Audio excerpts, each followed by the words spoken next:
ഇന്ന് നമുക്ക് ചോറിനും ചപ്പാത്തിക്കൊക്കെ പറ്റിയൊരു കറി ഉണ്ടാക്കി നോക്കാമേ. അപ്പോൾ അതെങ്ങനെയാണ് തയ്യാറാക്കുന്നതെന്ന് നോക്കാം.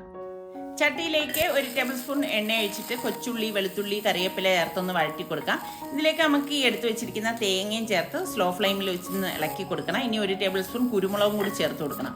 ഇനി നമ്മൾ എടുത്ത് വെച്ചിരിക്കുന്ന വെണ്ടയ്ക്കൊക്കെ ഒന്ന് കട്ട് ചെയ്തെടുക്കാം. ഡീറ്റെയിൽ റെസിപ്പി ഞാൻ ഡിസ്ക്രിപ്ഷൻ ബോക്സിൽ കൊടുത്തേക്കാം. ഇഷ്ടപ്പെടുകയാണെങ്കിൽ ഒന്ന് ലൈക്ക് ചെയ്യാൻ മറന്നു വരുതേ. 2 പച്ചമുളകും കൂടി നമുക്ക് കട്ട് ചെയ്തെടുക്കണം. തേങ്ങ മൂത്ത് വരുമ്പോഴേക്കും മുളക് പൊടി, മഞ്ഞൾപ്പൊടി, മല്ലിപ്പൊടി ഇത്രയും കൂടി ചേർത്ത് ഒന്ന് വറുത്ത് മാറ്റാം.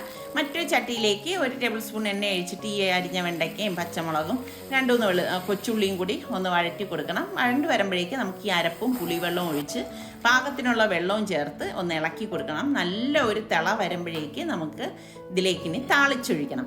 അപ്പോൾ ഇത് നല്ല അടിപൊളി കറിയാണ്, എല്ലാവർക്കും ഇഷ്ടപ്പെടും. അപ്പോൾ കൊച്ചുള്ളിയും കറിവേപ്പിലയും വറ്റൽമുളകൊക്കെ ഇട്ടാണ് താളിച്ചൊഴിക്കുന്നത്. ഇഷ്ടപ്പെട്ട ഒന്ന് ലൈക്ക് ചെയ്യണേ.